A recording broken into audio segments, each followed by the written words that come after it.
Bonsoir, bonsoir à tous, bienvenue pour ce webinaire dédié à l'épargne, mais pas n'importe quelle épargne, une épargne simple pour un investisseur 3.0 grâce notamment aux ETF que vous connaissez peut-être également sous le nom de tracker ou encore de fonds indiciels. Nous sommes ensemble pour 40-45 minutes d'échange avec à la fin une session de questions-réponses en direct. Et puis pas d'inquiétude, si vous ne pouvez pas tout voir, il y aura le replay dans quelques jours sur le site de Boursorama ou sur le site de l'Ixor ETF. Ce webinaire se déroulera en 3 grandes parties. Une première qui répondra à une question simple que nous nous posons, que vous vous posez tous. Pourquoi il est nécessaire aujourd'hui d'épargner autrement? Une fois que nous aurons vu pourquoi c'est une nécessité, nous verrons justement comment on peut le faire. Et puis, nous terminerons sur une partie très concrète, où placer son épargne. Et à cette occasion, nous ferons un focus sur les ETF comme solution efficace, pratique et peu coûteuse d'investir. Pour répondre à toutes ces questions et bien plus encore, j'ai à mes côtés Édouard Petit, auteur de 2 ouvrages de référence que je vais montrer, Épargnant 3.0, avec une belle promesse.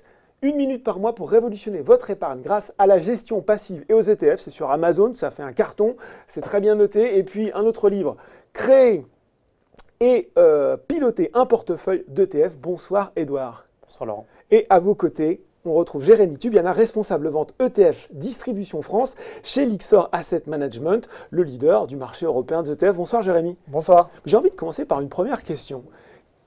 Comment vous vous retrouvez tous les deux ce soir sur ce plateau, un auteur, un spécialiste des trackers, des ETF, pour faire ce webinaire?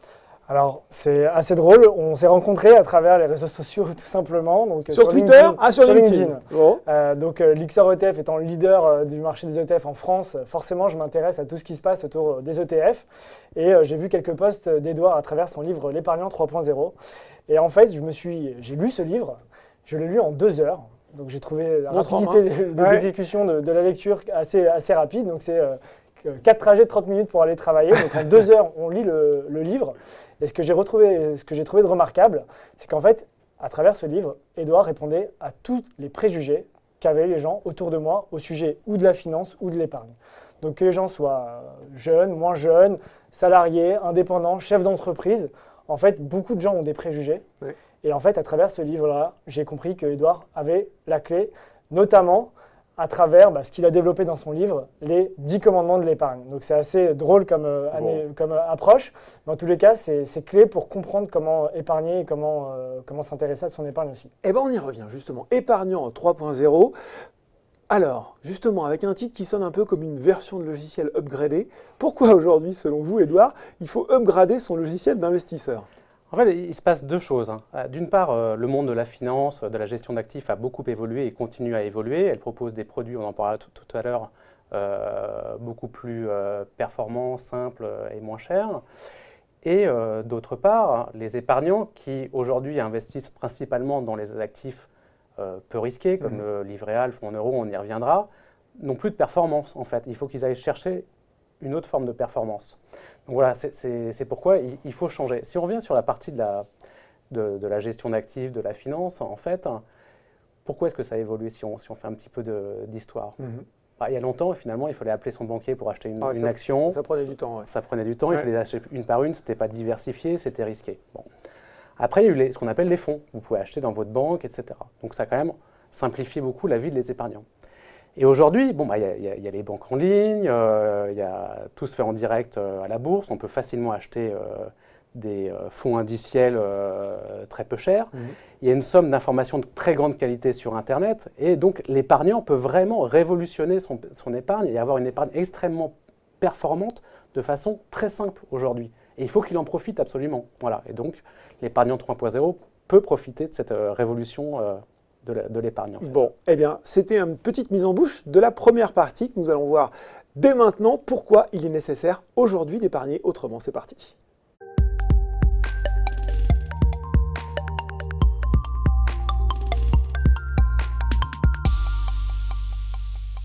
Parce que justement, on va peut-être commencer sur ce constat. Aujourd'hui, c'est difficile de pouvoir concilier une épargne sans risque et qui rapporte. C'est un peu compliqué. Alors tout à fait, alors, on le disait tout à l'heure, les gens investissent principalement, les épargnants, en dehors de l'immobilier, dans les actifs sans risque. Donc on pense au livret A, il y a quand même 55 millions de livrets A en France, pratiquement tout le monde a un livret A, en fonds en euros. Les fonds en euros, c'est un tiers de l'épargne financière des Français, donc c'est extrêmement important. Et finalement, la performance... Ça baisse, hein. On voit que ça baisse, voilà, ça n'arrête pas de baisser au fur et à mesure des années. Effectivement. Alors donc, dans les années 90, les fonds en euros, c'était 7-8% de tête. Aujourd'hui, c'est moins de 2% pour la plupart des fonds en euros, 1,5% en moyenne. Le livret A, on est passé de 4% à aujourd'hui 0,75%. Bon, voilà, donc aujourd'hui, on est à 1,5% sur les assurances vie en moyenne et 0,75% sur le livret A. Donc c'est vrai que c'est extrêmement faible et ça continue de baisser et il y a peu de chances que ça change rapidement dans les prochaines années. Bon, mais là on peut se dire, Edouard, c'est super votre truc de vouloir épargner mieux, mais est-ce qu'on ne va pas un peu se battre, excusez-moi l'expression, pour des queues de cerises, gagner peut-être 1%, 2% de plus de ce qu'on pourrait gagner sur des placements vraiment sans risque? Est-ce que le jeu en vaut la chandelle? Alors effectivement, on peut se dire entre 2% et 5% finalement... Pourquoi s'embêter? Voilà, ça vaut pas le coup. Je comprends les gens qui pensent ça. Mais en fait, ce n'est pas prendre en compte un principe très important de la finance qui est les intérêts composés. Donc, qu'est-ce que c'est que les intérêts composés? En fait, c'est le fait que l'argent fait de l'argent, qui elle-même fait de l'argent, etc. Et c'est l'effet boule de neige. Les grandes rivières, en voilà, gros. Hein, ouais. Exactement. Donc, si on prend l'exemple de 10 000 euros à 10%, 10% de performance extrêmement élevée, mais c'est pour la démonstration. On n'est pas tout à fait à ça aujourd'hui. Voilà. Allons-y pour la démonstration. La première année, on va toucher 1 000 euros, 10%. Je vous suis jusque-là. Mais la deuxième année, on ne va pas toucher 1 000 euros, ouais. On va toucher 1 100 euros, ouais. Donc 10% de 11 000 euros. Et in fine, on ne va pas toucher, donc par exemple au bout de 10 ans, 10 fois 1 000 euros, mais 16 000 euros. Donc on voit bien que l'argent fait de l'argent. Alors évidemment, si on ne prend pas 10%, mais quelque chose qui ressemble plus à ce qu'on fait, ouais. Je crois que c'est ce qu'on voit sur le graphique actuellement, 10 000 euros au bout de 40 ans, ça donne 11 000 euros de tête, à 2%, ça doit donner quelque chose comme 20 000 euros. 22 000, ouais. Ouais, 22 000. J'ai ça, ouais. À 5%. À 5%, on est à 70 000, voilà, c'est ça. À 70 000 euros. Donc voilà, entre 2 et 5%, eh ben on passe de 20 000 à 70 000 au bout de 40 ans. C'est pas mal, effectivement. Alors pourquoi est-ce que j'utilise la période de 40 ans qui peut paraître très long? Un peu long, oui. Parce que les gens travaillent 40 ans, en fait. On travaille entre 22 ans et 62 ans. Voilà, on nombre d'annuités pour préparer la retraite, c'est ce qu'il faut faire. Donc voilà, donc c'est la période d'épargne. Donc c'est pour ça que j'ai choisi 40 ans. On épargne pendant toute sa vie active, c'est un peu ça le principe. Donc ça vaut le coup de se battre pour ces 2%. Si on revient aussi peut-être sur ces placements sans risque, j'ai regardé moi, votre présentation avant le webinaire, vous dites aussi qu'elle n'est pas finalement sans risque. C'est-à-dire qu'il y a peut-être d'autres formes de risques plus indirectes, peut-être moins bien perçues par l'épargnant, mais qui font mal au final à votre épargne sur le long terme. Voilà, alors donc le premier risque, c'est l'inflation, c'est la hausse des prix. Tout simplement. Tout simplement.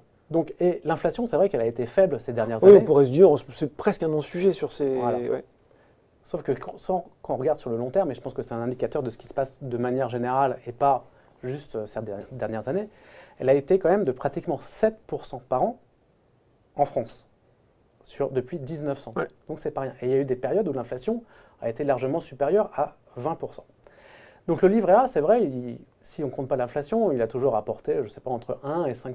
Mais quand on a une inflation à 10, ça fait moins. Voilà. Et dans les années 70, on s'en souvient peut-être pas tous, moi je n'investissais pas à cette époque-là. J'étais presque né. Ouais, c'est ça. Eh ben, le livret A rapportait moins que l'inflation à cette époque-là. Dans les années 70 et pendant assez longtemps. Au sortir de la guerre, le livret A rapportait quelques pourcents et l'inflation était largement plus élevée. Donc si on regarde depuis 1900, en fait, la performance du livret A a été de moins 3,3% par an chaque année, voilà, chaque année sur cette période-là. Donc c'est une perte en pouvoir d'achat extrêmement importante. Alors si on n'avait rien fait, même pas le livret A, ça aurait été pire. On aurait perdu 7% par an. Donc on voit bien que ne rien faire, c'est un risque énorme. C'est une perte de pouvoir d'achat extrêmement capitale. Et en 2017, l'inflation était supérieure à la performance du livret A. On a perdu de l'argent en épargnant. Voilà, enfin, de l'argent, du pouvoir d'achat. Ouais. Vous y pensez la nuit, vous, à l'inflation, Jérémy? On est en train d'essayer de développer ces produits ETF qui sont ultra démocratisés, par exemple aux États-Unis. Tous les épargnants américains savent ce qu'est un ETF. En France, c'est un peu plus compliqué parce que la culture financière est beaucoup plus limitée. Et justement, ce livre va, j'espère, répondre à ce sujet-là. Mais quand on parle aux gens, effectivement, autour de moi, 0,75, c'est bien. Oui, mais c'est vrai. l'inflation, mais c'est quoi l'inflation? L'inflation, c'est juste la hausse des prix. Donc concrètement, il faut bien avoir en tête que le prix de sa pizza quand on va au restaurant augmente plus vite que ce que rémunère l'argent à la banque. Et voilà, prochaine Donc, fois en qu'on va fait, au resto italien, on pensera à vous. Exactement, c'est clairement ça. Donc comme c'est quelque chose qu'on ne voit pas concrètement, du coup, c'est pas très lisible. Mais globalement, au-delà du fait que l'inflation est importante et en tout cas est supérieure à la rémunération du livret A et en tous les cas aussi très proche de la rémunération du fonds euro, donc on peut se dire un fonds euro ça rémunère 1,50, 2%, Ouais, on n'est pas très loin du niveau de l'inflation. Du coup, effectivement, soit en réalité on perd de l'argent net d'inflation, ou en tous les cas on n'en gagne pas. Donc il y a cette prise de conscience dans ce projet, et on va le voir après, de préparation à la retraite. Comment je vais préparer ma retraite? Alors justement, oui, parce que l'inflation, c'est le premier risque, mais c'est ça finalement, aller se battre pour ces 1, pour ces 2% supplémentaires, c'est peut-être s'assurer de ne pas avoir de mauvaises surprises quand après une vie de travail de 40 ans et peut-être plus, on arrive à la retraite et on se rend compte que finalement, notre épargne n'a pas assez performé. C'est ça, Edouard, aussi le risque. C'est ça le deuxième risque d'investir. Moins perceptible. Voilà. C'est ça le deuxième risque, je pense, très important de ne pas bien gérer son épargne ou d'investir dans un placement dit sans risque, c'est de mal vivre à la retraite, en fait. C'est ça. Alors justement, je le démontre dans le slide qui doit être sous vos yeux actuellement. Donc, si on regarde les tableaux, on a deux tableaux sous les yeux. Voilà. Donc, dans le tableau du dessus, j'ai repris les chiffres officiels du comité d'orientation des retraites qui explique, en fonction de sa date du départ en retraite, quel pourcentage de son dernier salaire on allait avoir à la retraite. Alors, je vais prendre un exemple. Quelqu'un qui a 30 ans aujourd'hui, donc qui part dans 35 ans à la retraite. C'est moi, par exemple. C'est vrai que ce graphe me parle complètement. Eh bien, le comité d'orientation des retraites dit qu'il touchera 50% de son dernier salaire. Alors, on peut être d'accord sur les chiffres qui sont peut-être... Oui, c'est toujours des prévisions, des estimations. Voilà. Ça donne matière à débat, mais au moins, c'est une base. Voilà, c'est une base. Ouais. 50%, c'est-à-dire que il manque 50% quand même. Ouais. Alors, peut-être qu'effectivement, à la retraite, on a moins de besoins, ce qui n'est même pas sûr, effectivement, puisqu'on vit très longtemps, et on a peut-être des besoins, mais il y a la dépendance et des sujets. Donc il manque 50, il manque au moins 30%, disons, je dirais. Et donc, comment est-ce qu'on va chercher ces 30% En investissant son épargne. Alors dans le graphique du dessous, on voit, alors là, pour le coup, c'est mes calculs, c'est si on investit à 2% ou à 5%, à partir à quel moment on commence à épargner, ce qui se passe. Si on commence à 30 ans, ce qui est déjà pas mal d'épargner régulièrement à partir de 30 ans. C'est-à-dire qu'on s'y est pris bien en avance à la retraite. Je pense que tout le monde ne fait pas ça. Et on investit de façon sécurisée dans un fonds euro, disons à 2% par an. Et on arrive à obtenir une rente équivalent à 12% de son dernier salaire. Là, encore une fois, ce sont des hypothèses, etc. Mais c'est pour planter le décor. 50, tu es en plus 12. Voilà, on est à 62. Bah oui, mais il en manque un peu. Oui, c'est un peu mieux, mais il en manque encore. Bah oui, il vaut mieux épargner que pas épargner. Le constat est plutôt simple. Voilà. Mais à 2%, on a tout. Donc on est à 62%. Voilà. Si on place à 5%, on peut penser que ce n'est pas très différent finalement. Pourquoi les se battre encore une fois pour 5%? Et on arrive à 50% en plus, à 100%. Alors peut-être qu'on arrivera exactement à 100%. Mais on voit que ça a un réel impact. Quelques points de performance en plus pour sa qualité de vie dans longtemps, enfin plus ou moins longtemps en fonction de son âge, effectivement. Mais ça a encore plus un impact si on se met à épargner tard. Donc, voilà. Et du coup, c'est vrai, on voit le rendement de 5%, j'imagine dans des calculs d'Edouard, on intègre justement cette histoire des intérêts composés, donc le fameux l'argent qui fait de l'argent. Donc c'est pour ça que de 2 à 5, on ne voit pas un gros écart. Par contre, entre 12 et 52, il y a un vrai écart entre les deux. Et en fait, c'est lié notamment au fait qu'il y a l'impact des intérêts composés.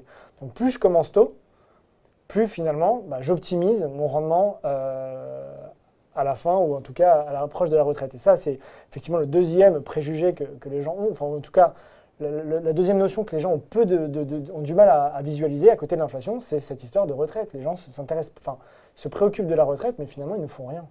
Et ils n'ont pas forcément conscience que ceux qui ont 30 ans... Ils sont inquiets, mais pas préparés. Exactement. J'ai 30 ans, quand je vais arriver à la retraite, je vais toucher potentiellement que 50% de mon salaire. Bon, mais alors je vous vois venir un peu tous les deux, parce que pour aller chercher ces fameux pourcentages en plus, vous allez sans doute me dire qu'il faut aller sur les marchés financiers. Alors on sait que peut-être moins les gens qui nous regardent, qui sont plus familiers, mais beaucoup d'épargnants disent, voilà, la bourse, c'est du risque.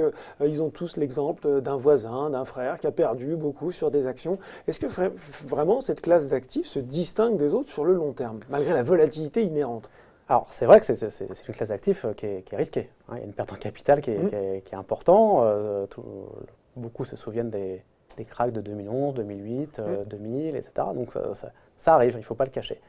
Mais en échange de ce risque, on a une performance. C'est un principe de finance de base, hein. Risque égale performance. Alors, quoique, j'ai parlé tout à l'heure d'une autre forme de risque, hein, mais en tout cas, le risque de la volatilité, il se retrouve dans la performance.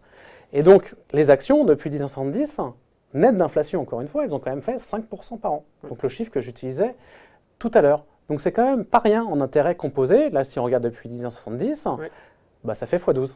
D'accord. En net d'inflation, encore. Je me permets intégrer la hausse des prix dans ces performances. Voilà, parce qu'en fait, c'est 10%. C'est ce que vous recevez dans votre poche d'intérêt, tout simplement. Hein, c'est 10% brut d'inflation par an, hein, quand même, depuis 1970. Presque. Jérémy, et effectivement, quand on regarde le graphe que les internautes qu'on affiche actuellement, on se rend compte qu'effectivement, ça bouge. Donc déjà, il y a un adage qui dit « pas vendu, pas perdu ». Donc effectivement, même quand ça baisse, bah, si je ne vends pas, je ne perds pas. On peut espérer que les marchés se reprennent. Sur le long terme. Mais en réalité, là aussi, c'est ce que les gens ont pas en tête, c'est que dans l'immobilier, pourquoi les gens vont vers l'immobilier, finalement, beaucoup, c'est qu'en fait, ils ne sont pas à la vue de l'évolution de la courbe, de leur performance, de leur investissement. Mais en réalité, dès lors que j'ai un loyer impayé, dès lors que j'ai des travaux de rénovation, dès lors que, je ne sais rien, j'ai des charges, quelles qu'elles soient, bah, ça crée au final des mouvements sur mon rendement attendu. Je ne le vois pas, parce que je n'ai pas une courbe comme le CAC 40 qui bouge tous les jours. Je ne peux pas le suivre tous les jours. Mais en réalité, bah, clairement, si on avait une vue longue sur son investissement avec les charges et les loyers impayés, etc., bah, on verrait que finalement, peut-être qu'on se rapprocherait en termes de courbe, un peu de ce que fait la performance d'un investissement action. Justement, Edouard, il a mis le doigt sur quelque chose, Jérémy. Il a parlé d'immobilier, c'est quand même le placement préféré des Français, avec l'assurance vie, le fonds en euros. Devant l'assurance vie. Même. Devant l'assurance vie, comment elles se comportent, les actions, par rapport aux autres classes d'actifs et bien sûr par rapport à l'immobilier? Oui, alors bon, déjà, je ne suis pas anti-immobilier à la base, mais c'est plutôt que j'essaie de relativiser peut-être. De relativiser, effectivement. Donc, je pense que l'investissement immobilier est un bon investissement en tant que tel, mais on pourrait plus diversifier en tout cas. Donc, c'est important d'être diversifié. Et diversifier en actions, entre autres, est une bonne idée. Donc, les actions, là, je parlais de 5% par an depuis 1970, bah, c'est ce que ça fait depuis 1900 aussi. Donc, c'est quand même, je dirais, une tendance assez longue, le 5% net d'inflation par an. Aux États-Unis, ça fait un peu plus, ça fait 6% par an net d'inflation. D'accord. Ils ont eu la chance de ne pas avoir au XXe siècle de guerre sur leur propre sol et d'être en croissance, donc voilà, ça donnait un peu plus. 5% net d'inflation, c'est ce que ça donne. Ça, c'est les actions américaines à peu près. Ça, c'est les actions mondiales. Mondiales, pardon. Mondiales, 5%. 6% pour les actions américaines, 6,5%. Si on regarde les obligations, le fait de prêter aux États, ça a donné dans le monde en moyenne 2% par an net d'inflation. Ah, donc aujourd'hui, finalement, on est dans la norme, hein, bah, vu qu'effectivement, les fonds en euros, voilà. c'est investi pour beaucoup, alors, entièrement en obligations d'État. C'est pas absurde. Voilà, c'est pas absurde. Et c'est plutôt le fait d'avoir eu 7-8% il y a 20 ans qui était un peu étonnant, qui était hors norme. Voilà. Donc l'immobilier, alors ça je pense que c'est quelque chose qui va étonner les gens parce que c'est pas du tout ce qu'on vit, notamment à Paris mais aussi en province depuis 30 ans. Ça a donné 1% par an net d'inflation depuis 1900. Voilà. C'est étonnant. Alors, c'est sans les loyers, mais c'est en prix. Mais on a quand même l'impression qu'en prix, ça augmente beaucoup plus que ça. Si tout Parisien qui veut acheter va vous dire que ça flambe. Exactement. Mais le truc, c'est qu'on achète sur du très long terme, on oublie de faire les intérêts composés, donc x2 sur 20 ans, en fait, ça fait quelques pourcents. Et si on retire l'inflation, comme le disait Jérémy, si on retire les frais de mutation, appelés frais de notaire, si on retire le fait de faire un double vitrage, etc., ce qu'on est obligé de faire, et ben la performance, elle devient, au bout du compte, pas si élevée que ça. Et la France est un peu comme dans tous les pays. Dans tous les pays, ça fait 0% en fait sur le long terme. Même les bureaux à Manhattan, qui est quand même a priori croissance, une bonne référence. Ça fait 0% par an les bureaux à Manhattan depuis 1900. Bon, 0% par an. Et l'or, tiens. Alors l'or. L'or, ce qui est très étonnant, c'est vraiment ça. Alors il y a des hauts et des bas, mais sur le très long terme, ça suit l'inflation. Ça fait 0 aussi. D'accord. Donc il y a même une étude qui a montré que la solde d'un légionnaire romain Ouais, dans l'Antiquité. était identique à celle d'un capitaine de l'armée américaine aujourd'hui. Ah bon. C'est pareil. D'accord. C'est un peu conçu comme ça. Ouais. C'est fait pour du 0%. Bon. Eh Donc, ben, encore une fois, avec les intérêts composés, les actions, c'est quand même extrêmement performant. Ça vaut le coup d'aller chercher de la performance dans les actions. Ouais. bon, alors vous nous avez convaincus dans cette première partie sur la nécessité d'épargner autrement. Simplement, c'est parfois un peu compliqué. On se demande par quel bout prendre, de quelle façon commencer. Ça tombe bien, c'est notre deuxième partie tout de suite.